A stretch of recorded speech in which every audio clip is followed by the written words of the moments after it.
Have you ever felt a profound calm watching a simple task performed with unwavering focus? Quiet scrape of wood, the gentle thud of a mallet, a rhythm so predictable it lulls you into a state of serene contemplation? Imagine an entire world built on that feeling where the most vital work was not about speed or drama, but about a deep, almost forgotten peace. Welcome back, my friends, to a journey into the forgotten corners of history. Today, we're stepping into the quiet, dust-moated workshops of medieval coopers to witness the slow, meticulous scraping of ancient barrels. And I guarantee, by the end of this video, you will never look at the simple beauty of repetitive labor the same way again. In fact, you might just find yourself completely at peace. If you're seeking a moment of tranquility and a glimpse into the enduring power of craft, make sure you hit that subscribe button. We uncover soothing stories like this every single week, and you won't want to miss the next escape. So, lean back, breathe deep, and let's surrender to the rhythm of the medieval cooper. Now, as we settle deeper into this quiet contemplation, let's step beyond the mere idea of medieval craftsmanship and peer directly into the heart of it. To understand the slow, deliberate process of barrel making, we must first familiarize ourselves with the silent partners in this endeavor, the tools and materials that shaped a cooper-esque world. These weren't mere implements. They were extensions of the cooper's will, honed by generations of use. Each scratch and polish telling a story of countless hers spent in focused labor. And the wood itself, not just timber, but a living, breathing entity, with its own history and character, chosen with reverence and transformed with skill. Imagine, if you will, the gentle light filtering through Asmel high window in a medieval workshop. Dust motes dance in the sunbeams, illuminating the rich textures of wood, both raw and refined. The air is thick with the sweet, resinous scent of oak, mingling with the metallic tongue of well-used iron. On a sturdy workbench, perhaps a low, three-legged shaving horse, lie the instruments of the trade. Each tool is simple in form, yet profoundly sophisticated in its purpose, reflecting an era where necessitiveness, the ultimate designer and function, dictated every curve and edge. At the very heart of the cooper's arsenal, an implement that sings a particular song of shaping and refinement is the adze. This isn't the sharp-edged axe of a woodsman, but a tool with a curved blade set perpendicular to its handle, designed for hollowing and smoothing large surfaces. Picture the cooper, his stance wide, the adze gripped firmly, rising and falling with a powerful, rhythmic grace. Each strike of the adze peels away a curl of wood, not a rough chunk, but a deliberate shaving, revealing the grain beneath. The thunk of the blade sinking into the timber, followed by the swish as it glides free, is a foundational sound of the cooperage. It's a dance of controlled force, where the cooper's eye, hand, and tool work in perfect harmony to transform a roughly split stave into a preliminary curve. The blade, often sharpened to a razor's edge, would whisper across the surface, guided by an intuition born of years, shaping the interior of the stave with broad arcing strokes, slowly coaxing it towards its ultimate curved form. From the larger, more powerful work of the adze, the cooper would move to instruments of finer control. The drawknife, a simple yet elegant tool with a blade held by two handles, ornate, each end, allowed for more precise shaving. Imagine the cooper seated, a stave held firm in the jaws of his shaving horse, pulling the drawknife towards him. The blade bites into the wood, and a long, translucent ribbon of timber peels away, curling gracefully before falling to the floor. For even greater control, especially on smaller curves and for finishing, this tool, akin to a small plane, allowed him to sculpt the wood with exquisite precision, the feel of the wood growing smoother under its blade, the ever finer shavings, almost like delicate wood dust, attest to its purpose, the meticulous refinement of the staves. But a barrel, at its core, relies on perfect joints. For this, the cooper turned to the jointer plane, or as it was often known, the long plane. This was not a tool for curves, but for creating absolute straightness and a perfectly true edge. Imagine a plank of oak, perhaps 10 feet long, securely clamped on a specialized workbench called a jointer S-bench or a cooper S-horse. The cooper would guide the heavy, long-bodied plane along the edge of a stave, often using his body weight to push it with a steady, unyielding pressure. The swoosh-thud swoosh-thud of the plane blades striking and then gliding over the wood would echo through the workshop, a sound of profound accuracy. Each pass would remove a thin uniform shaving, bringing the edge closer and closer to a perfectly straight, precise angle. This was critical, for the entire integrity of the barrel depended on these edges meeting without even the slightest gap, forming a watertight seal when pressed together. The Cooper's skill here was paramount, ensuring that when the staves were brought together, they would kiss, not merely meet, along their entire length. For the intricate work of cutting grooves and precise recesses, chisels and gouges were indispensable. The Cooper would select from a range of these, each with a specific width and curvature. Chisel, with its flat blade, was used for squaring off edges or carving straight lines, often tapped by a wooden mallet with a satisfying dull thwack. Gouges, with their curved blades, were essential for creating the internal chamfers, or for hollowing out smaller sections where the adze was too cumbersome. The sharp edge of a gouge, guided by the Cooper's strong hands, would scoop out a crescent of wood, revealing the pale, fresh timber beneath. The precise control these tools offered was vital for forming the crows. The shallow groove near the ends of the barrel that would firmly hold the barrel heads in place. Speaking of the crows, there was a particularly ingenious tool dedicated solely to this task: the crows, sometimes called a crowsing plane. This specialized lane, often with a curved sole and a specific cutter, was designed to cut the precise, angled groove into the inside surface of the staves, just where the head of the barrel would sit. Imagine the Cooper, the barrel partially assembled and held upright, carefully guiding this tool around the inner circumference. The scritch-scritch sound of the crows cutting into the wood would be steady and rhythmic, a testament to the repetitive, precise nature of the work. It wasn't just a groove, it was a perfectly angled seat, designed to lock the barrel head securely and create an impenetrable seal. To ensure the circular shape of the barrel heads and to mark out various dimensions, compasses or dividers were used. These were simple tools, often made of iron, but their role in maintaining the geometric integrity of the barrel was absolute. A quick scratch as the point scored a perfect circle on a piece of wood, a foundational act of measurement and design. And then there were the tools for assembly.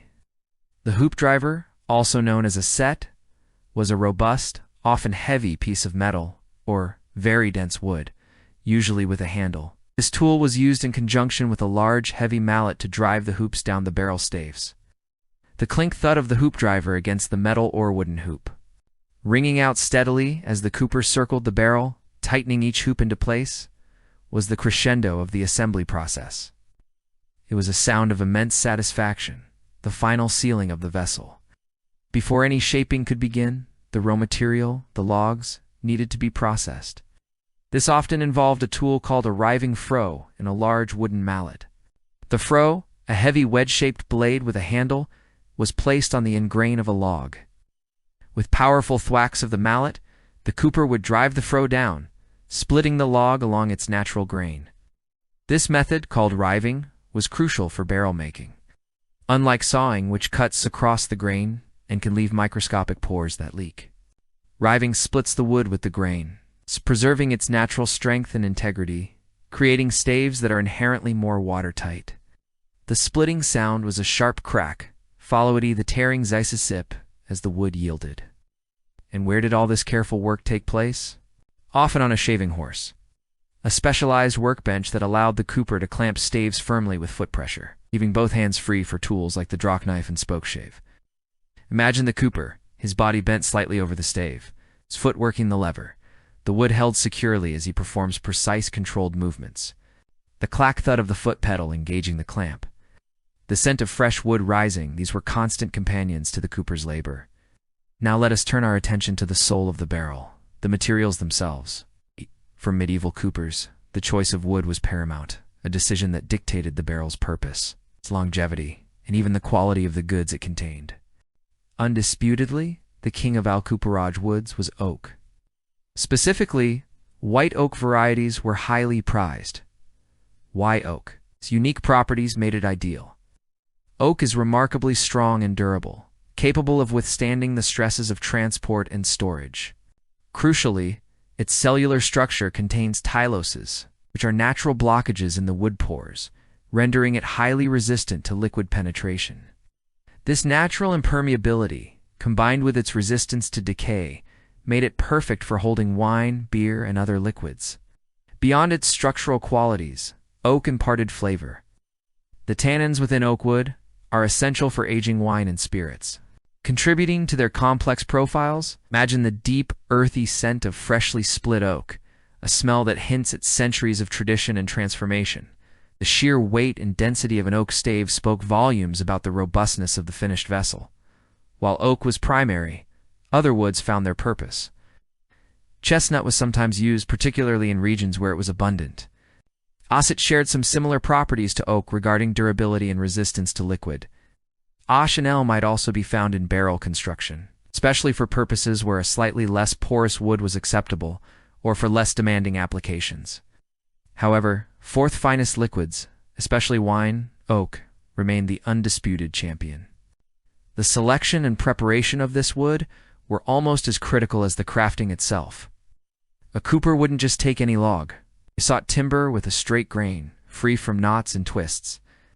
As these imperfections would compromise the strength and watertightness of the stave, once felled, the logs weren't immediately turned into barrels. They had to undergo a process of seasoning or drying. This was an unhurried, natural process, often taking several years. Logs would be split into rough stave blanks and then stacked outdoors, exposed to the elements, but protected from direct rain. The sun, wind, and rain would slowly work their magic, gradual holding out the moisture from the wood. This slow air drying was essential. It allowed the wood to stabilize, preventing warping, cracking, and excessive shrinkage once the barrel was assembled.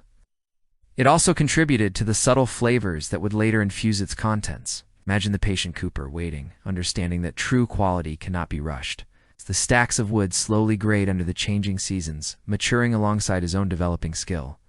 As mentioned earlier, the wood for staves was almost always riven or split rather than sawn. This fundamental distinction was key to a barrel's integrity. When wood is sawn, the blade cuts across the wood's natural fibers, creating tiny open capillaries that can allow liquid to seep through.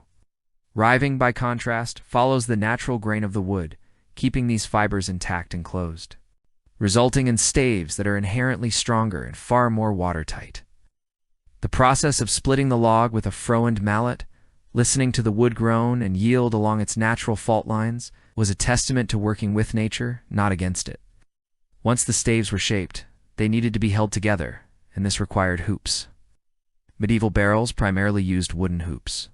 These were typically made from supple, flexible woods like willow, hazel, or chestnut splits. Young saplings or branches would be harvested, often soaked to increase their pliability, and then split lengthwise into thin, strong strips. These strips would then be bent and fastened together to form rings. The process of making these hoops was an art in itself, requiring an eye for the right material and skillful hands to create strong, resilient bands that could withstand immense pressure. Imagine the sound of a cooper's knife scoring the wood, the gentle bending of a long, thin strip, and the soft snick as it's secured. While less common for everyday barrels due to their expense, iron hoops were also used, particularly for high-value goods or barrels destined for particularly harsh conditions. These would have been forged by a blacksmith, heated in a roaring forge, hammered into shape on anvil with ringing clangs, and then carefully sized and fitted to the barrel.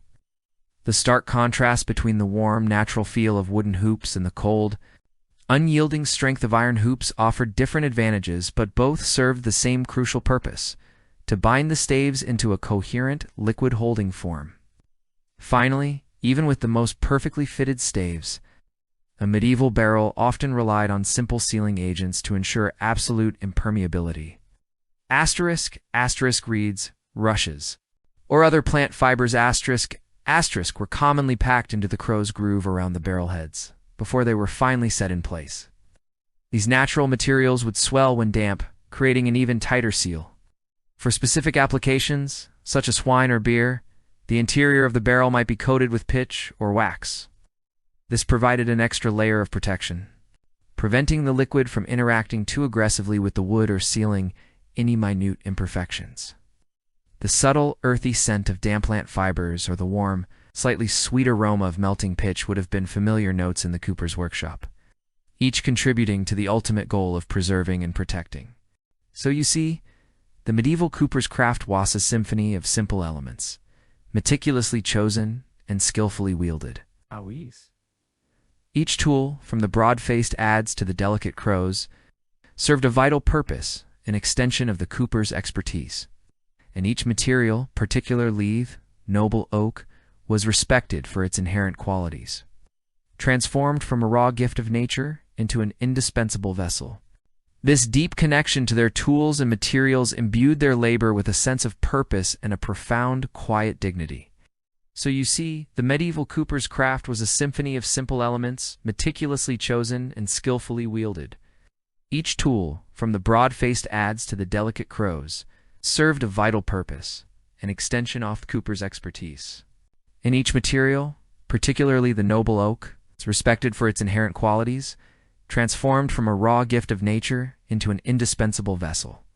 This deep connection to their tools and materials imbued their labor with a sense of purpose and a profound, quiet dignity. Now let us turn our gaze from the broad overview of the cooper's world. From the essential tools and the fundamental materials, delve deeper into the very first. Profound interaction between the cooper and the wood itself, the preparation of the staves. This is where the journey truly begins. Silent conversation between human hands and the unyielding strength of nature, coaxing rodimer into the pliable, curved forms that will eventually embrace liquid. It is a process steeped in patience, understanding, and the almost meditative repetition of age-old techniques. Before a single tool touches the wood in the cooper's workshop, a more ancient dance is already unfolded, one that begins deep within the forest. For the cooper, the journey of a barrel begins not with a chisel, but with a tree. The selection of the right timber was paramount, a decision that could make or break the integrity of the final vessel. In medieval Europe, oak was king, particularly for barrels intended for liquids like wine, beer, or spirits. Its tight grain and strength offering unparalleled durability and, crucially, a resistance to leakage. Other woods like chestnut or ash might be used for dry goods, but for the discerning cooper, oak was the gold standard. Imagine, if you will, the cooper, or perhaps a skilled timber merchant working on their behalf, Venturinginto, the dappled light of an ancient woodland. Oh, they weren't just looking for any tree. They were searching for specific qualities. Trade-grain trees, free from knots, twists, or significant defects, were prized. Trees that grew slowly in rich soil tended to yield denser, more stable wood. The season of felling was also important, typically during the dormant winter months when the sap was down.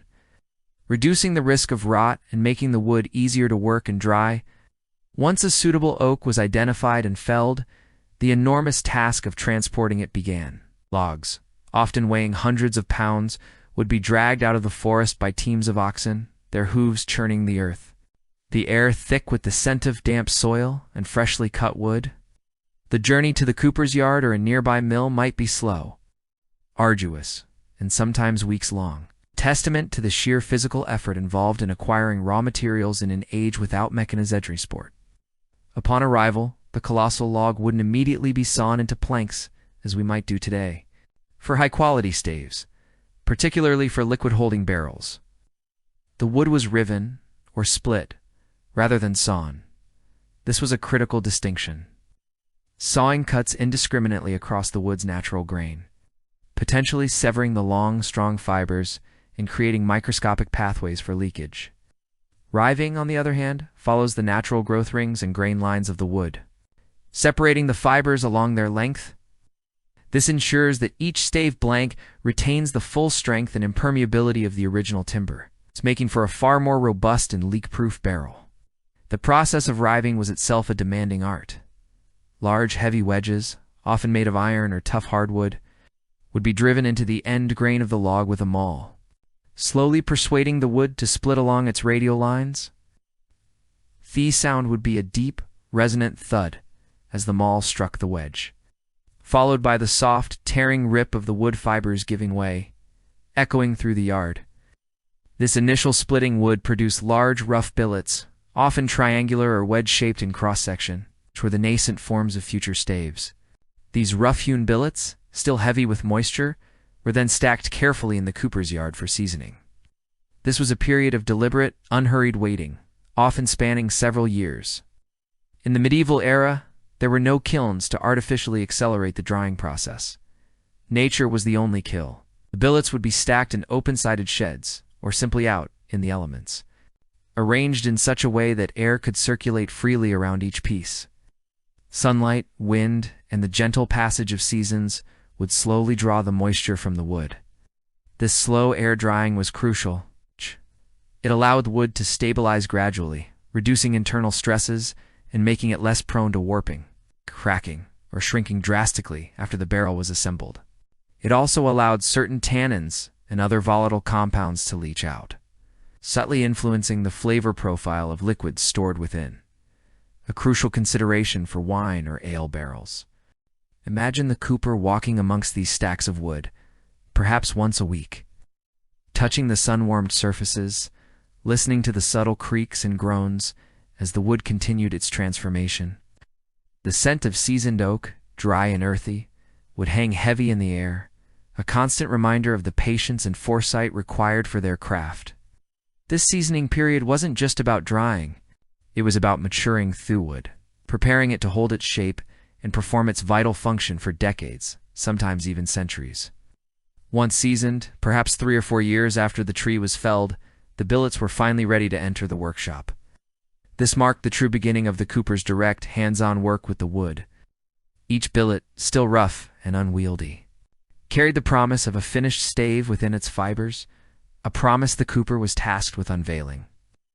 The first tools to greet these billets were often the broadaxe and the adze, instruments of substantial power.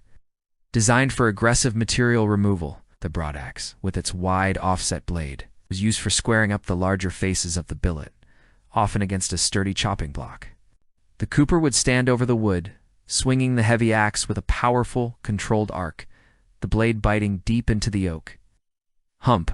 The sound would resonate through the workshop, followed by the clang thwack of a large chip of wood flying away.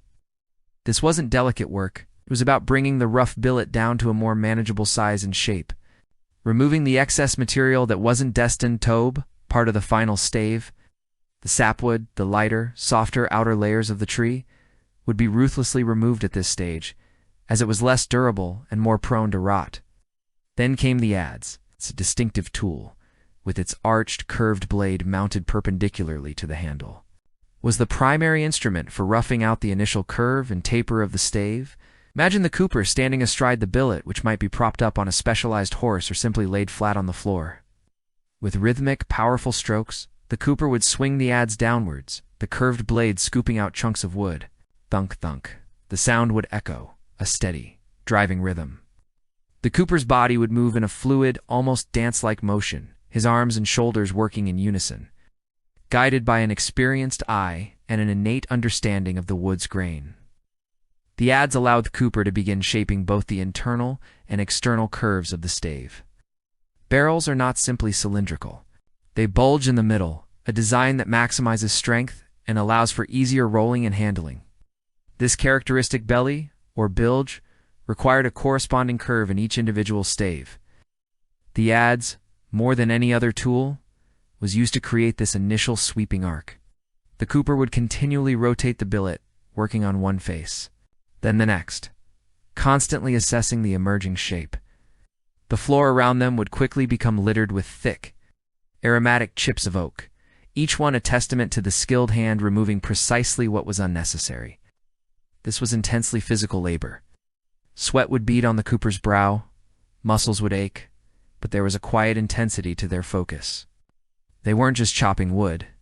They were reading the grain, feeling the resistance, predicting how the wood would respond. A knot, a sudden change in grain direction, could cause the adze to bounce or tear the wood, requiring immediate adjustment and technique. It was a constant dialogue between the cooper and the timber, a process of guiding the material rather than forcing it. Once the broadaxe adze had done their work, reducing the rough billet to a more recognizable, albeit still coarse, stave blank, the Cooper would move to a different set of tools, the draw knife and the spokeshave. These instruments were for refinement, for bringing the shape closer to its final, precise form, and for smoothing the surface. The draw knife is a deceptively simple tool, a long blade with a handle at each end. The Cooper would secure the stave blank on a shaving horse, a specialized workbench with a foot-top-rated clamp, allowing them to use both hands to pull the draw knife towards their body. With a steady, controlled motion, they would shave off long, curling ribbons of wood. Whoosh, the sound would be, a whisper of wood against steel, as thin, fragrant shavings spiraled to the floor. The draw knife allowed for more controlled material removal than the adze, making it ideal for defining the precise taper from the bilgetto, the ends of the stave, and for beginning to flatten the internal surface while curving the external one. This stage required an even greater degree of precision and finesse. The Cooper needed to ensure that each stave was approaching a uniform thickness along its length, yet still retaining the necessary curvature. They would sight down the length of the stave, feeling its contours with their hands, using the draw knife to correct any high spots or unevenness. The ability to read the wood, to anticipate how it would respond, was paramount here. Too much pressure, and the draw knife could dig in and tear. Too little, and it would simply skate over the surface. It was a delicate balance of force and control. Following the draw knife, the spokeshave would be brought into play. This tool, often resembling a small plane with a blade fixed between two handles, offered the Cooper an even finer degree of control over the wood's surface. It was particularly adept at creating smooth, flowing curves and achieving the final dimensions. The spokeshave would glide over the wood with a quiet, continuous shek, shhhk, shhhk sound, producing delicate, translucent shavings. This was the stage where the rough, adze-marked surface began to transform, becoming smooth and inviting to the touch. The Cooper would use the spokeshave to refine the internal and external curves of the stave, ensuring that each piece would contribute perfectly to the overall circular form of the barrel. They would also use it to achieve the correct taper towards the ends, which were slightly narrower than the middle, allowing the barrel to be hooped securely. This seemingly simple action, repeated hundreds of times over countless staves, was the essence of the initial scrape, not just removing material, but shaping it with an almost artistic sensibility. Each stroke was deliberate, aimed at reducing the stave to its ideal form. Removing every unnecessary sliver of wood until only the perfect shape remained. Throughout this process, continuous inspection was critical. Cooper wasn't merely a worker. They were an artisan and a quality controller. Every so often, the Cooper would pause, setting aside their tool, to run their hands over the emerging stave. They would feel for inconsistencies, for bumps or hollows, for sudden changes in grain that might compromise the stave's strength or ability to form a tight seal. They would hold the stave up to the light, sighting along its length to check the straightness of the edges and the uniformity of its curve. Any significant defects, a hidden knot, a hairline crack, or an unexpected twist in the grain might lead to the stave being rejected. In a time when materials were precious and labor-intensive to acquire, this was not a decision taken lightly. A flawed stave could mean a leaky barrel, a spoiled product, and a ruined reputation. Therefore, rigorous quality control at this early stage was an investment in the integrity of the final product. Rejected staves might be repurposed for smaller containers, kindling, or other less demanding uses, but they would not become part of a primary liquid holding barrel. This constant vigilance underscored the medieval Cooper's deep respect for their material and their unwavering commitment to craftsmanship. The atmosphere in the workshop during this stage would have been rich with sensory details. The air, initially cool in the morning, would gradually warm with the exertion of labor.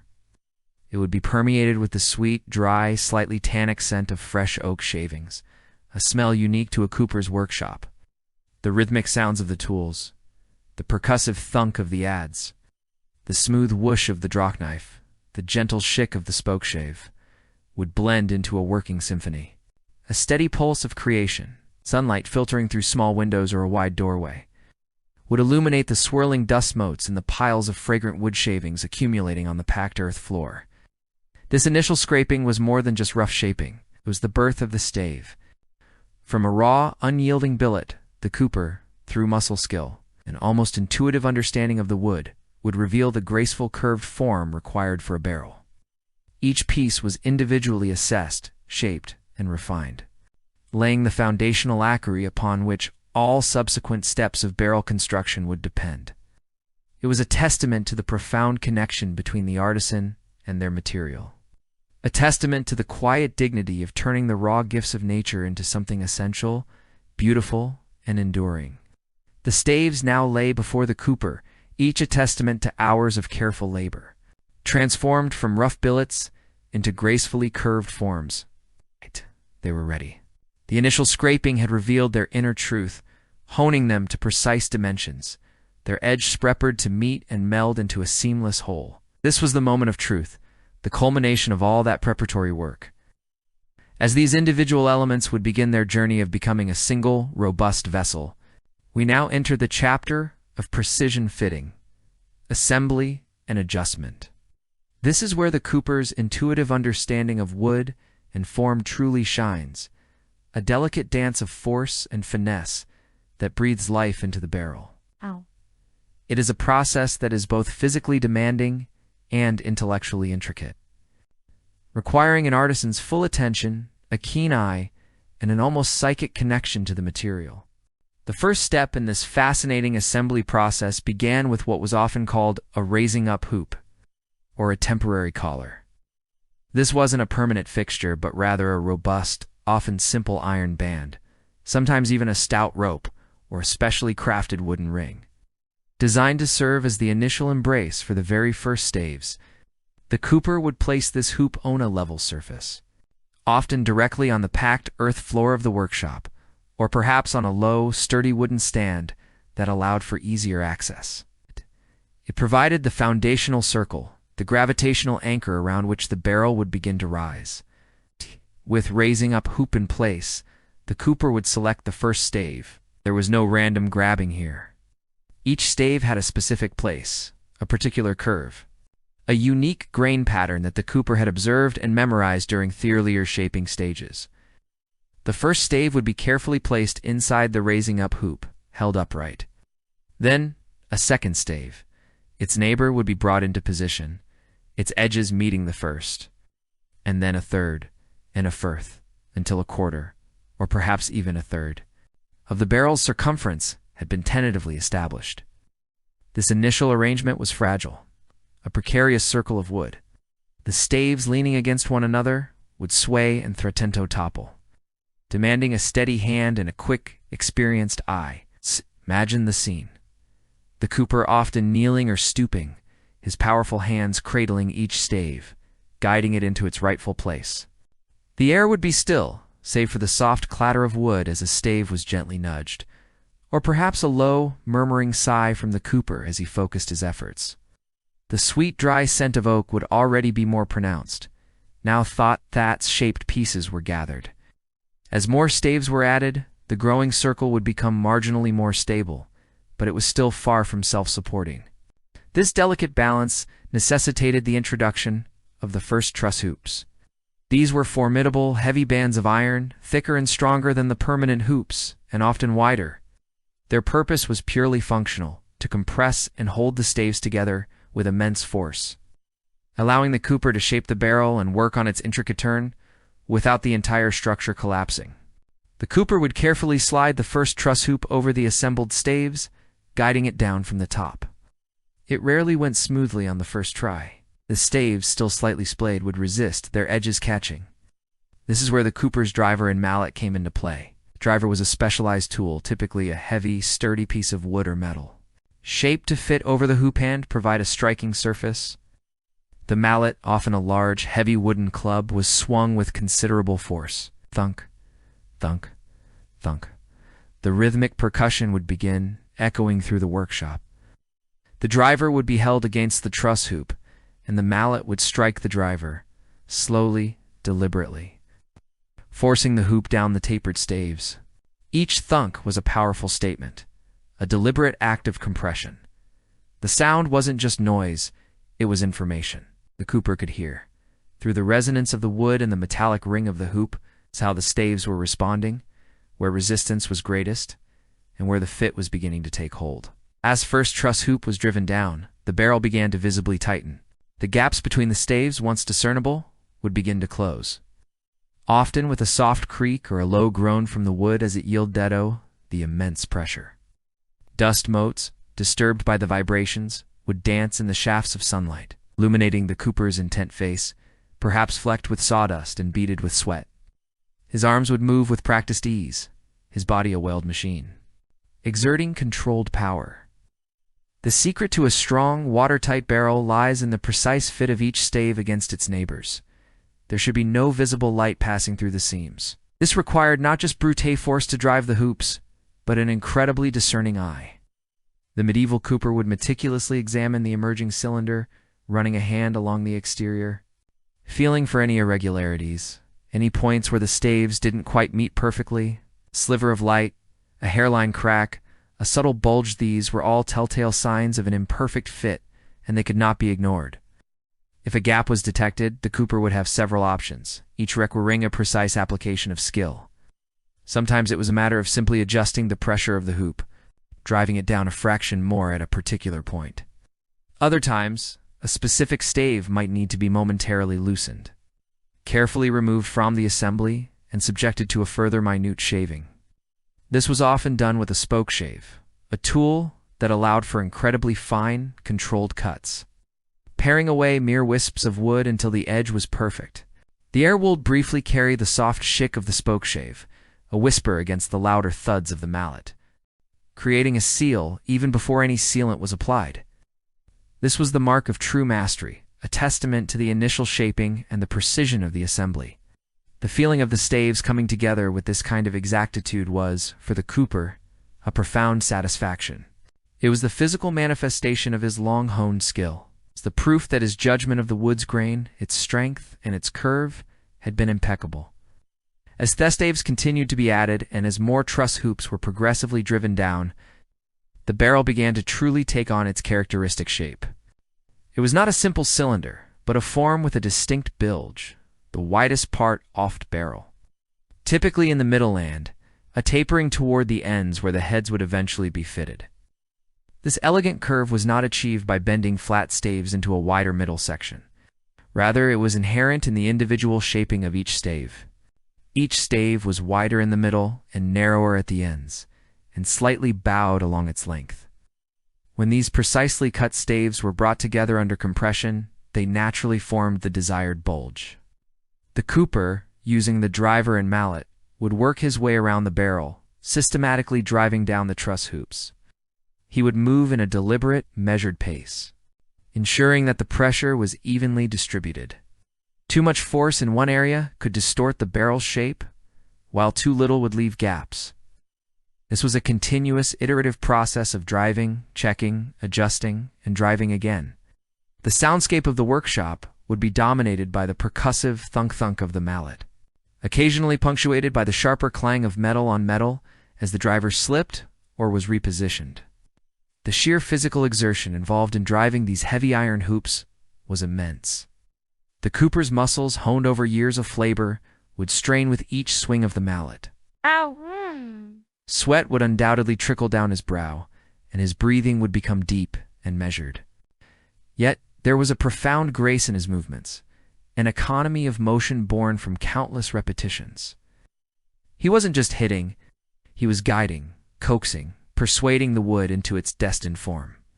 As the barrel solidified under the increasing pressure of the truss hoops, the cooper would pay particular attention to the head staves, those staves at the very ends of the barrel, where the heads would eventually be set. These staves required an especially precise fit, as they would bear the brunt of the pressure from the contents in the sealing of the heads. Similarly, if barrel was destined to hold liquids, the light in the workshop, perhaps shifting with the sun's journey across the sky, would play upon the barrel's surface, highlighting the rich grain of the oak. The lines where the staves met would, ideally, disappear into the continuous curve of the barrel, a testament to the seamless fit. The air would be thick with the aroma of freshly worked oak, a scent that speaks of tradition, craftsmanship, and the enduring power of natural materials. This was not just a wooden container being formed, yet a piece of the forest brought into human service. The cooper's fingers would trace the seams, a final check for any lingering imperfections. He might even tap the surface of the barrel in various places, listening to the subtle differences in resonance, discerning tightness from looseness, solidity from vulnerability. This was the auditory equivalent of running his hands over the surface, an additional layer of sensory information that guided his adjustments. A dull thud indicated a solid, tight fit, while a slightly hollower sound might suggest a point of weakness. This stage of precision, fitting, and adjustment could stretch over many hours, even days for larger or more complex barrels. It wasn't a rushed process. Haste was the enemy of quality. Each stave had to be individually assessed, its position confirmed, its edges meticulously joined. The cooper's patience was as crucial as his strength. He understood that any compromise at this stage would lead to inevitable failure later on, a leaky barrel, a lost product, and a tarnished reputation. The final truss hoop, often the largest and heaviest, would bed riven into place, fully compressing the staves and locking the barrel into its preliminary but robust form. At this point, the barrel, though not yet finished, would be recognizably complete in its basic structure. It would stand upright, solid, and defiant. A testament to the journey from individual pieces of wood to a unified, functional whole. The raising up hoop, having served its purpose, might now be removed or left in place as an additional temporary support. Depending on the cooper's preference and the barrel's destination, the workshop, having resonated with the sounds of forceful work, might now fall into a brief, contented silence, broken only by the cooper's deep breaths. He would step back, surveying his work, the lines of his body mirroring the curve of the barrel. There was a quiet pride in this moment, deep satisfaction that came from witnessing raw materials transformed by skill and dedication. The barrel, now tightly trussed, would emanate a palpable sense of strength and solidity. It was ready for the next crucial stages, the permanent hooping, the heading, and the final sealing, each building upon the absolute precision achieved in this exacting chapter of assembly and adjustment. It stood as a silent promise, awaiting the next steps in its journey from the forest to functionality, an echo of tranquility in its carefully wrought form. The barrel, now tightly embraced by its temporary truss hoops, stood as a monument to precision, its initial form a testament to the cooper's eye and hand. It was an interlude, a moment of breath before the next powerful act in its creation. The raw staves, once individual planks, had surrendered their independence, locked into a graceful, bulging curve, but this was merely the skeleton. The true strength, the lasting integrity, and the ultimate purpose of containment lay in the application of the permanent hoops. These were not the easily adjustable wooden bands of the trussing stage. These were bands of iron, forged by the blacksmith's hammer and fire, designed to lock the staves into an unyielding, watertight embrace. The transition from the temporary wooden hoops to these iron guardians was a profound shift, moving from a process of gentle shaping and fitting to one of forceful, yet controlled compression. Before the cooper even approached the barrel with a permanent hoop, a significant amount of work had already been completed, often by another skilled hand in the village, the blacksmith's. Each iron hoop was a bespoke creation, tailored to the specific dimensions of the barrel it would eventually adorn. The blacksmith would have meticulously measured the circumference of the barrel at its chime, its quarter, and its generous bilge, translating these figures into precise lengths of iron. He would heat the raw iron in his forge, hammering it into a flat band, then carefully bend it into a circle, joining the ends with sturdy rivets. The smell of coal smoke, the hiss of quenching water, and the clang of hammer on anvil were the unseen precursors to the cooper's next task. These hoops would arrive at the cooper's workshop, often slightly oversized, to allow for the intricate process of driving them down.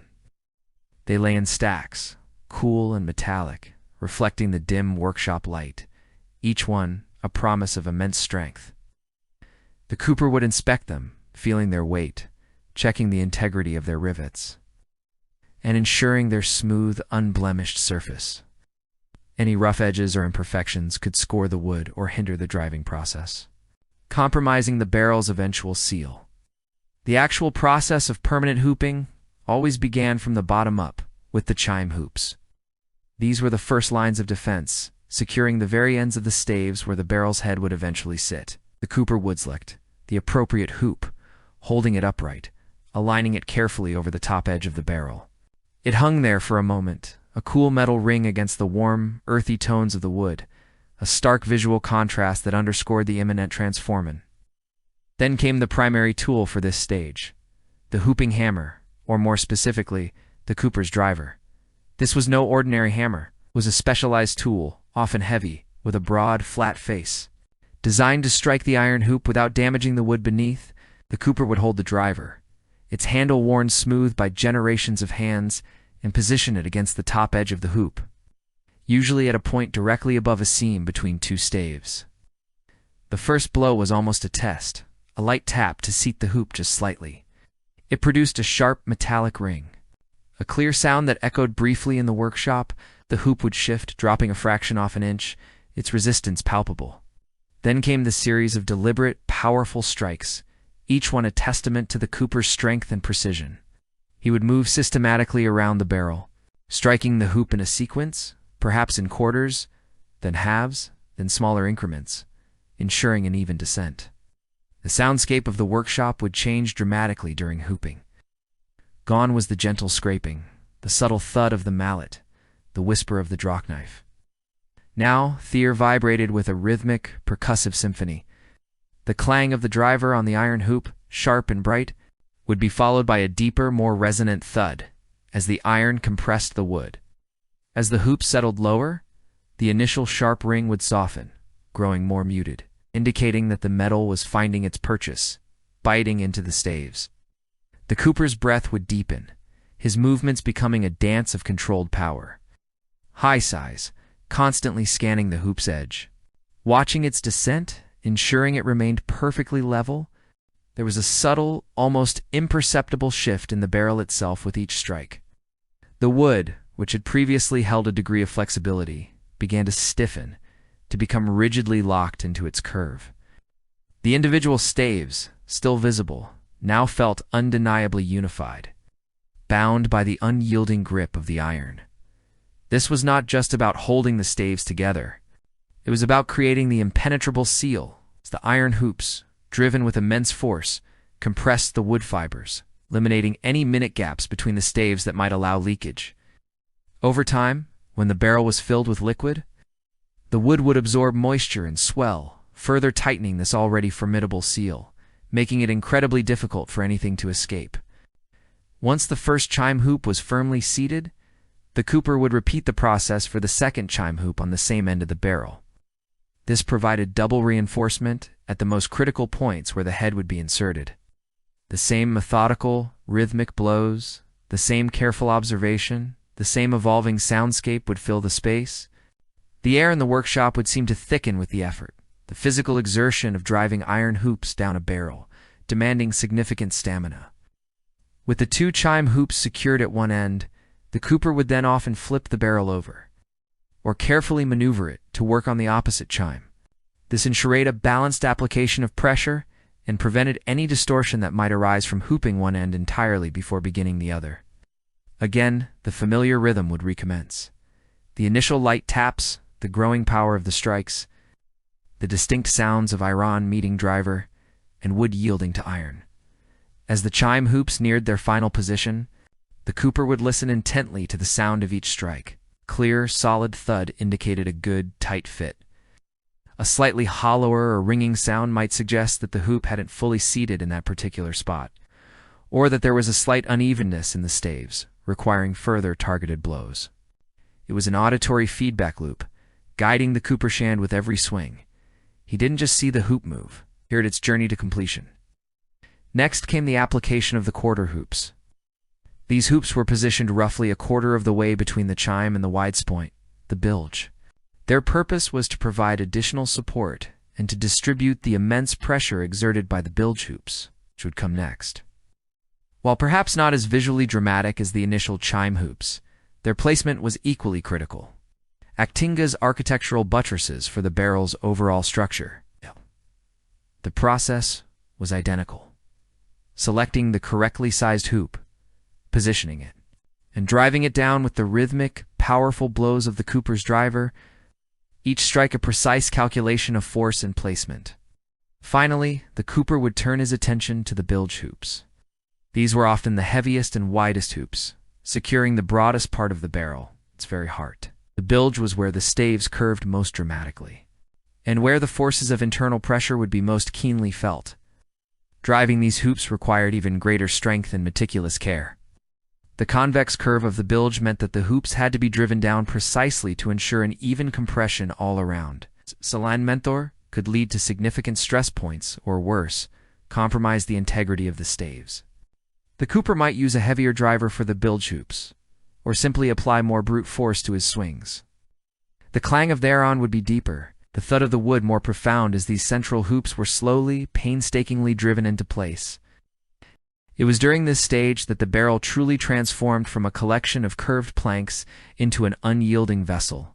The staves, which had been held by temporary bands, now found themselves locked into an eternal embrace. Their collective strength far surpassing that of their individual components, the tension in the wood became palpable, a silent hum of compressed fibers, ready to resist the outward pressure of any liquid it might contain. The Cooper, sweat beading on his brow, his muscles aching, would continue his methodical circuit around the barrel, striking, listening, adjusting until each bilge hoop was perfectly seated.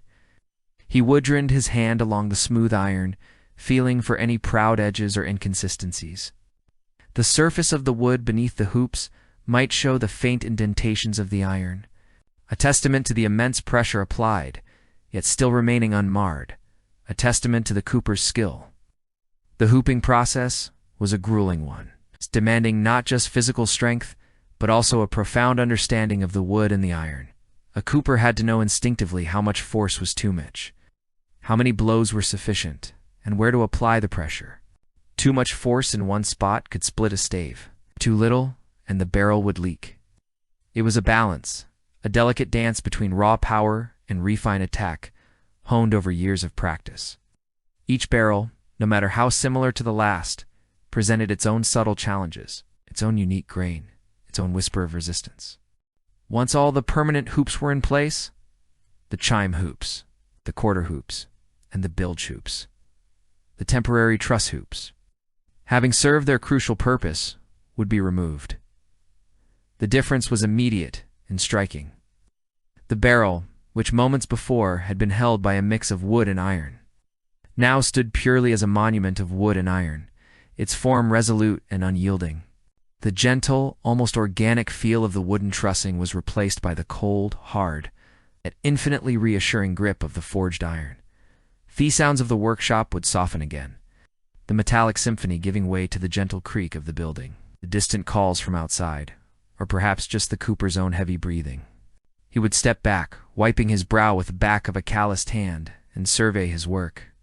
The barrel, now fully hooped, emanated a distinct sense of completion and robustness. Its curves were accentuated by the dark bands of iron, creating a stark, beautiful contrast that was both functional and aesthetically pleasing. It was a vessel designed for endurance, ready for a long life of service. The Cooper might then take a moment, a brief pause, to appreciate the transformation. From rough timber to precisely shaped staves, from a loosely assembled structure to a tightly trussed form, and now, finally, to a fully hooped and immensely strong container. The permanent hoops were not just fastenings. They were the very sinews of the barrel, binding it together, giving it the strength to hold its precious contents and the resilience to withstand the rigors of travel and time.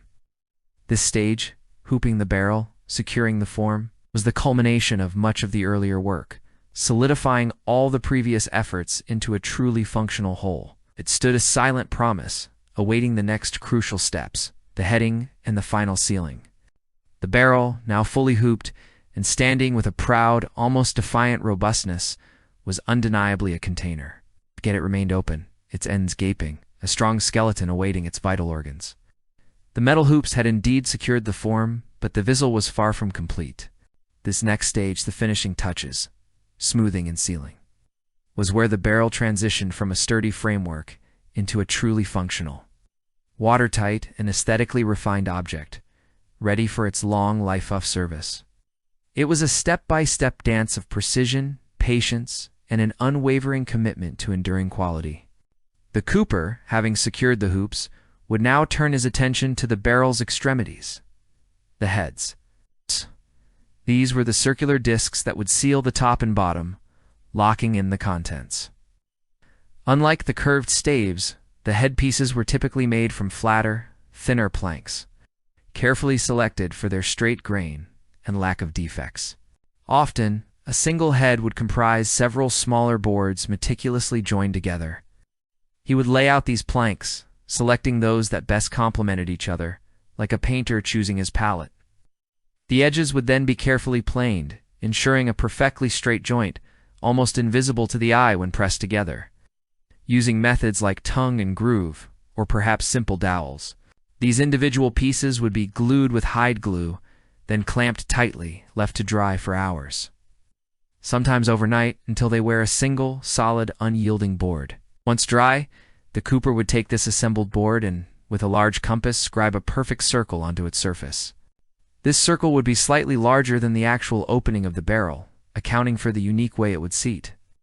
With a sharp handsaw, he would cut along this line, the blade singing softly as it bit into the wood, shaping the rough circle. Then, using a specialized compass plane or a cooper sadzi, you chamfered the edge of this wooden disc, tapering it carefully.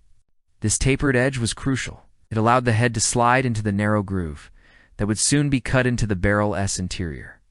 Every stroke was deliberate, guided by touch and sight, until the head was a perfectly round, slightly domed disc, its edges expertly beveled. This brings us to the most delicate and crucial cut in the entire barrel-making process: the crows. The crows is a shallow, angled groove cut into the inside face of the staves, just beneath the chime hoop, at both ends of the barrel. This groove is precisely where the tapered edge of the barrel head will eventually sit, forming a tight, impenetrable seal. For this, the cooper would reach for his crow's tool. This wasn't just any plane. It was a marvel of simple, ingenious design. Often a wooden stock with a curved, sharp blade designed toried along the inner rim of the barrel, cutting a perfect, uniform channel. He would hold the barrel steady, perhaps resting it on a wooden horse, and then, with utmost concentration, bring the crow's tool to the inner edge of the chime. The air in the workshop would seem to hold its breath. The cooper would lean into the tool, applying steady, even pressure, pushing it around the circumference of the barrel. Scrape, scrape, scrape. The sound would echo, a soft, rhythmic whisper as the sharp blade peeled away thin, crescent-shaped shavings of wood. His hands, though calloused and strong, moved with a surprising lightness, guiding the tool with an almost surgical precision. The depth and angle of the crows were paramount. Too shallow, and the head wouldn't seat securely. It's too deep, and the stave could weaken. Required an intuitive understanding of the wood, a feel for its resistance, and a memory of countless similar cuts made over a lifetime. He would repeat this process on the other end of the barrel, ensuring that both crowses were perfectly matched, mirror images of each other, waiting patiently to embrace their respective heads. With the crowses cut, the moment came to truly make the barrel a sealed container. Fitting the heads required a delicate balance of strength and subtlety. The cooper would usually loosen one of the chime hoops just enough to allow the staves to flex outward ever so slightly. He would then carefully position one of the prepared heads, aligning its tapered edge with the crow's. This often meant assembling the head inside the barrel, if it was made of multiple pieces, or carefully coaxing a pre-assembled head into place. It was a spatial puzzle, a three-dimensional challenge where patience was key. He would gently tap the head with a cooper's mallet, not with force, but with a series of soft, persuasive thuds, guiding the wood into its designated groove. Asterisk, thump, thump, thump. The sounds were soft, intimate, a conversation between wood and tool, as the head slowly, incrementally, settled into its seat. Once one head was snugly in place, the loosened chime hoop would be driven back down, tightening the staves around the head and securing it firmly within the crows. This act, driving the hoop, compressed the wood, creating an initial seal. The entire process would then be repeated for the second head, sealing the barrel from the other end. For the first time, the barrel was a complete, enclosed form. The hollow echo that had resonated within the open shell was replaced by a duller, more contained sound, a testament to its new integrity. But the barrel, while structurally sound and sealed, still bore the raw marks of its creation. Its exterior was a patchwork of tool marks, the shallow scoops of the adze, the longer sweeps of the plane, the occasional rough patch where the grain had resisted a clean cut. The next step was smoothing the exterior. This was where the barrel truly began to acquire its finished character, its tactile appeal, and a surface that was both pleasing to the eye and practical for handling. The cooper would return to his planes and scrapers, but with a new objective. He wasn't shaping staves now. He was refining surfaces. He would pick up a long jointer plane, running it carefully along the length of the staves, coaxing off the last vestiges of rough wood, harmonizing the subtle differences in height between adjacent staves. The sound of the plane on the wood was a gentle whisper now, a continuous, almost meditative shekasfine. Translucent shavings curled away, accumulating in fragrant drifts on the workshop floor. The scent of fresh oak or chestnut, previously masked by the sharper smells of sweat and iron, now filled the air, clean and invigorating. For the curves of the bilge, he would use spoke shaves, smaller, more agile tools, designed to follow the gentle swelling of the barrel. His hands would glide over the wood, feeling every ripple, every imperfection, guiding the blade with an almost intuitive touch. He would work systematically, covering every inch of the barrel surface, his eyes constantly scanning, his fingertips sensitive to the slightest roughness. The wood, which moments before had felt coarse and uninviting, gradually began to transform.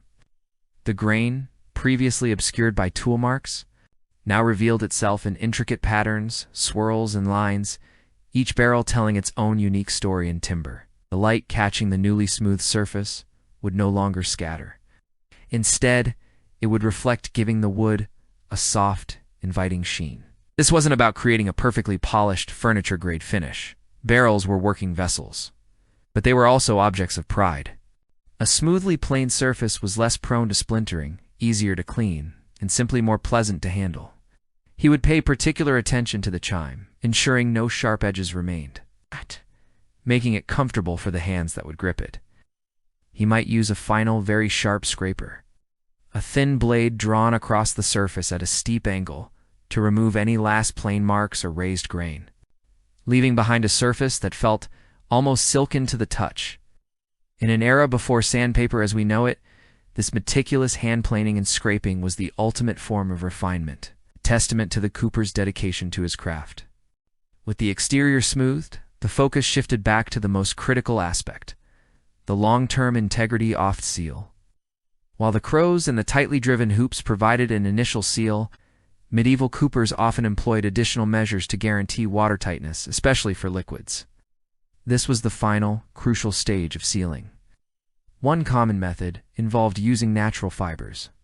Before the final tightening of the heads, a cooper might carefully insert lengths of rush, reeds, or even strips of tightly woven cloth, often soaked in animal fat or beeswax, into the crow's joint. These materials acted as a Kindoff gasket, swelling when wet and filling any minute gaps between the head and the staves. It was a subtle but highly effective technique, leveraging the properties of natural materials to enhance the barrel's ability to hold liquid without a single drop escaping. Following this, the barrel would undergo its ultimate test, proofing. The cooper would carefully roll the newly sealed barrel outside, or to a designated area in the workshop, and fill it with water. This wasn't just a practical step. It was a moment of quiet anxiety and intense scrutiny. He would let the barrel sit, sometimes for hours, watching it intently. His keen eyes would scan every joint, every seam, looking for the telltale darkening of wood, the slow seep, or the dreaded drip that indicated a leak. The air would be still, broken only by the slosh of water within the barrel. If a leak was discovered, a frown would crease the cooper's brow. Finding source could be a painstaking task. He might try driving the hoops a little tighter in that specific area, hoping to compress the wood further. Or he might have to partially disassemble a head, add more sealing material, and reseat. It was a test of patience, a challenge to his skill, and a reminder that even after countless barrels, each one presented its own unique character. But when the hours passed and the water remained within, the barrel standing dry and resolute, a quiet sigh of relief would escape his lips. This was the moment of triumph, the confirmation that his work was true. For barrels intended for specific contents, especially wine, ale, or spirits, the sealing process might involve further steps.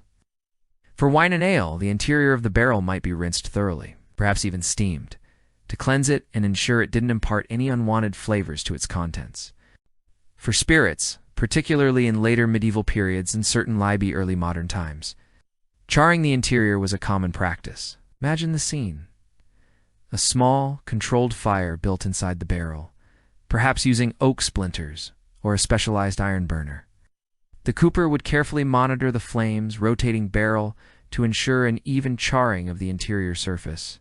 The workshop would fill with the rich, smoky scent of burning wood, a different kind of aroma than the sweet scent of fresh shavings.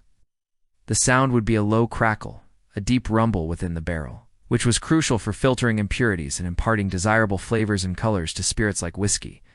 It transformed the barrel from a mere container into an active participant in the theoging process, lending it a profound, almost alchemical power. Finally, every barrel needed a way to be filled and emptied. The cooper would carefully select a stave, usually in the bilge where the curve was greatest, and with a specialized auger or borer, he would drill a precisely sized, tapered hole, creating an opening that was neither too large nor too small. For this hole, he would then craft a bung, a tapered wooden plug, often with a small handle, designed to fit snugly, forming an airtight seal that could be easily removed and reinserted. The fitting of the bung, a satisfying thwack as it settled into place, marked another small step towards completion. Beyond functionality, some barrels received a touch of external identity. While most medieval barrels were left in their natural, smooth wooden state, some might have received a light application of linseed oil or animal fat. This wasn't for deep penetration or aesthetic sheen like modern finishes, but rather to offer a very basic layer of protection against moisture and to highlight the natural beauty of the wood grain, making it slightly more resilient tough elements. More significantly, many barrels would bear marks of ownership or origin. With a branding iron heated in the forge to a glowing red, the cooper might press his own unique mark onto a stave, his signature, his guarantee of quality, or the mark of the merchant, the abbey, or the king, indicating the barrel's intended contents or destination. The hiss of the hot iron on wood, the curl of acrid smoke, and the indelible burn mark left behind were a final, permanent declaration of the barrel's identity and purpose. The cooper would then step back, wiping his brow, his hands running instinctively over the smooth wood, feeling the unwavering grip of the iron hoops, checking the snugness of the bung. He would tap the barrel, listening to the deep, resonant thrum, the sound of a truly sealed vessel. This was the culmination of days, sometimes weeks, of meticulous labor. From a rough, unyielding tree to precisely shaped staves, from a loose assembly to a tightly trussed form. From a hooped skeleton to a fully sealed and finished container, the transformation was complete. The barrel stood before him, not just an object, but a testament to his skill, his patience, and the accumulated wisdom of generations of coopers. It was ready. Ready to be filled with wine, or ale, or salted fish, or precious commodities, and sent on its way. It was an object of profound utility, crafted with an artistry born of necessity, destined for a long, arduous life of service. In its quiet solidity, in the smooth curve of its bilge, and the dark strength of its hoops, it held the echoes of tranquility, the tranquil focus of the cooper, the tranquil rhythm of the workshop, and the promise of quiet usefulness, carrying its secrets safely across the seas and through the seasons. The scent of wood smoke still lingered in the air, a faint memory of the Brandon Jurin's hiss, as the last finished barrel stood silently in the dying light of day. But with the first hint of dawn, a new cycle began, not just for a single barrel, but for the very heartbeat of the cooper's workshop itself. This isn't just about the making of a barrel, it's about the rhythm of a life, a trade. It's an existence deeply intertwined with the steady, unhurried pace of medieval craftsmanship. A day in the workshop, as the sun, still shy and low, began to paint the eastern sky with hues of rose and gold. The cooper's workshop stirred. Not with a sudden burst of activity, but with a gradual, almost imperceptible awakening. The air, crisp and cool from the night, still held the ghosts of yesterday's labor, the faint, sweet perfume of oak, the metallic temps of iron, the earthy aroma of damp sawdust. Soon, these subtle notes would blend with the fresh scents of a new day's work. The cooper himself would be the first to arrive, often before the church bells chimed for matins. He might live just a stone's throw away, his home filled with the same gentle scent of wood that permeated his livelihood. The turning of the simple wooden latch, the soft creak of the door on its hinges, would be the first sounds to break the pre-dawn silence. Inside, the workshop would be dim, illuminated only by the faint pre-dawn glow filtering through small, quiet windows, or perhaps a single, flickering tallow candle brought from home. His first task would be a ritual, a silent meditation that prepared both the space and his mind for the day ahead. He might stoke the embers of the forge, bringing them back to life with a gentle fanning, watching as the sleepy glow intensified. Anticipating the fierce heat that would soon bend stubborn iron into compliant hoops, or he might simply sweep the floor, gathering the fragrant piles of shavings and sawdust from the previous day, a symbolic clearing of the slate, making way for new efforts. This early quiet time was a chance to assess Toplin, to feel the silent pulse of his craft. He knew what barrels were in various stages of completion, which would need its seasoning, which hoops awaited their final fitting. His mind, like his hands, was already at work. As the sun climbed higher, casting long, dusty beams of light through the workshop windows, the rhythm would begin to pick up. The first distinct sound would likely be the thwack of a splitting axe. As the cooper began to prepare his raw material, he wouldn't just cut wood. He would read it, understanding its grain, its innate strengths and weaknesses. Oak was the most commonly used wood, prized for its durability and water resistance. But other woods like beech, pine, silver fir also had their place, depending on the barrel's purpose. He would split massive sections of seasoned timber along their natural growth lines, a process that demanded immense physical strength, but also a nuanced understanding of the wood itself. The splitting axe, heavy and sharp, would cleave through the fibers with a satisfying tear, revealing the pale, moist interior ready to be transformed into staves. This wasn't simply brute force. It was a conversation with the tree, respecting its structure, guiding the blade where the wood naturally wanted to part. The air would fill with the sharp, clean scent of freshly split timber, a smell that spoke off the forest and the earth, a primal aroma that was the very foundation of his craft.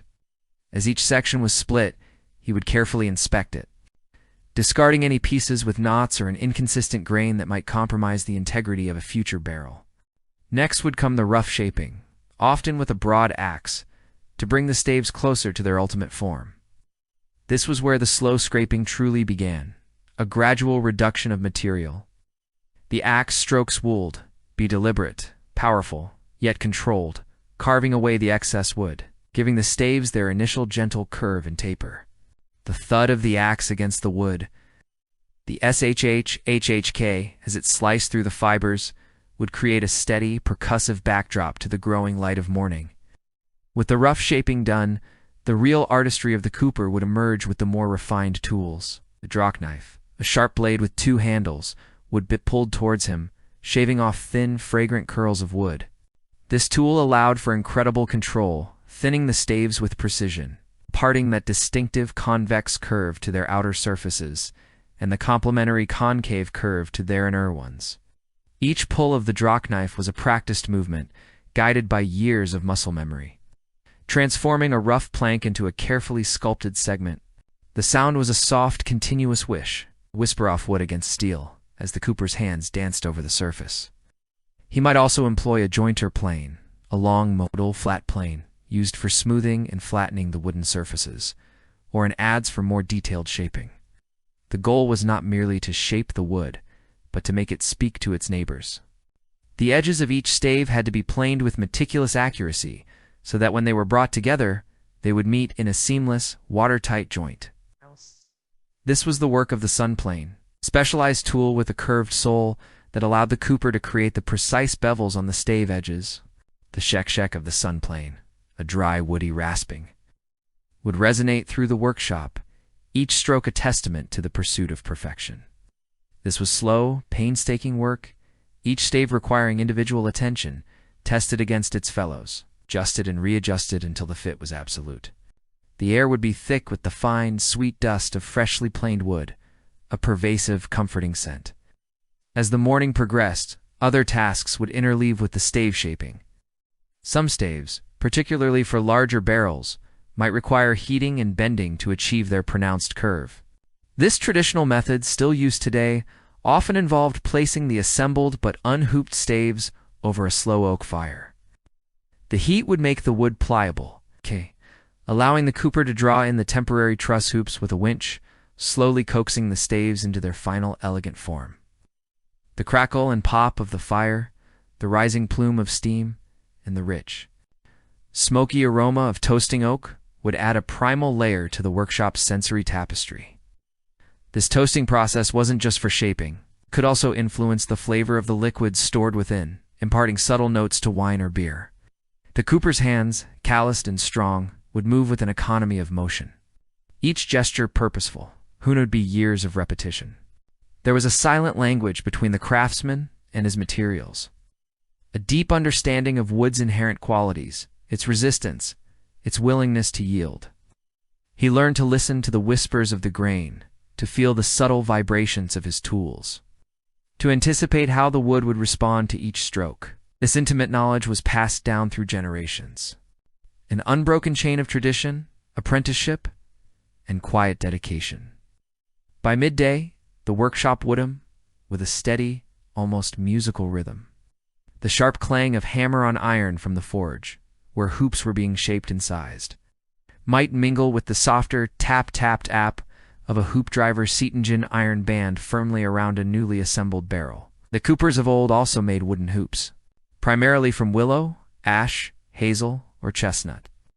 A specialized craft in itself, before metal hoops became more widespread for larger liquid-holding barrels. The constant activity, the focused attention, created an atmosphere of productive tranquility. Lunch, if taken, would be a brief respite. A simple meal, perhaps a hunk of coarse bread, some cheese, or salted meat, eaten quickly amidst the sawdust and tools. There was little time for lingering, for the work demanded a consistent pace. But even in these short breaks, the cooper's eye would often drift to the half-finished pieces, contemplating the next step, mentally rehearsing the precise angles, the necessary adjustments. The afternoon would often shift focus to assembly and finishing. With the staves carefully shaped and bent, the cooper would meticulously fit them together, standing them upright within a temporary setting hoop. This was the raising of the barrel, each stave sliding into place, a testament to the perfect geometry he had created. As more staves were added, the barrel would begin to take its familiar, robust form. Then, the process of driving the hoops, either iron or strong wooden bands, into place. This was a delicate balance of force and finesse, each hoop tapped down with a hammer, slowly tightening the entire structure, compressing the staves until they formed an impenetrable seal. The sound of the hammer on the hoop driver was a solid, resonant thunk, echoing the growing strength of the barrel. Later, the heads and bottoms of the barrels would be prepared and fitted into the crows. The crucial groove cut into the staves required a specialized tool, the crows, which carefully cut the press-hexagonal where the circular heads would sit snugly, completing the watertight seal.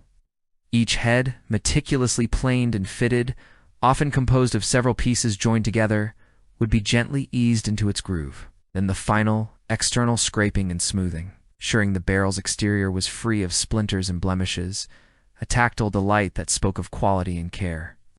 This involved more draw knives, scrapers, and planes, refining the barrel's curves, making it smooth to the touch, ready for its purpose. Throughout the day, the workshop would be a symphony of distinct medieval sounds and smells. The scent of pine resin or oak tannin mingling with the sweet of honest labor, the rhythmic thud-thud of a mallet on a chisel, the high-pitched whine of a saw, the occasional metallic ring from the blacksmith's area if a new hoop was being forged or repaired. Outside, The sounds of the village might filter in. The distant lowing of cattle, the chatter of market vendors, the clang of a church bell. But inside the cooper's domain, these would be secondary to the focused, almost meditative sounds of his craft. There was a certain order, a predictable cadence to the work, a steady pulse that reflected the unwavering nature of Theckeper's commitment. The most demanding tasks might be put aside for the next day, and the cooper might turn his attention to cleaning and maintaining his precious tools, the sharpening of a draw knife, the oiling of a plane, the careful storage of mallets and adzes. These were not mere chores, but acts of respect for the instruments that were extensions of his own hands. Each tool, worn smooth by generations of use, told its own silent story, a legacy of craftsmanship. The last rays of sunlight would illuminate the finished and nearly finished barrels, standing like silent sentinels, each one a small monument to the day's diligent effort. Still carrying the ghost of wood and smoke, would begin to cool, and the sounds of the workshop would gradually fade. The cooper, wiping his brow one last time, would survey his work. Perhaps a new barrel, fully completed and sealed, stood ready for the merchant. Perhaps a pile of staves, perfectly shaped, lay awaiting assembly. Whatever the day's achievements, they were tangible, solid, and undeniably useful. As he closed the door behind him, the latch falling into place with a soft click, the workshop would return to its pre-dawn stillness. But now, it would be a stillness imbued with the energy of creation, a quiet testament to the enduring rhythm of labor, the focused dedication of a craftsman, and the slow, deliberate scraping that transformed raw wood into an object of profound utility and understated beauty. The cooper's day was physically demanding, requiring both strength and an exacting attention to detail. But it was also a deeply satisfying endeavor, providing essential vessels for medieval society. He was not just a worker. He was a maester of his domain, providing the very containers that facilitated trade, preserved food, and carried the sustenance of medieval life. As the cooper's day concluded and the workshop door clicked shut, a profound stillness settled over the space, a stillness that held the lingering scent of oak and the ghost of rhythmic labor. But the narrative of the barrel, and indeed oft medieval cooper, does not end with the setting sun. Instead, it expands, echoing through the annals of history. A quiet testament to the enduring power of craft, utility, and human ingenuity. We have journeyed through the intricacious off, the cooper's world, from the careful selection of raw timber to the final, precise adjustments that brought a vessel to life. We've witnessed the transformative power of simple tools wielded with extraordinary skill, the adze biting into wood, the draw knife shaping staves, the plane smoothing surfaces with a whisper. This was not merely work.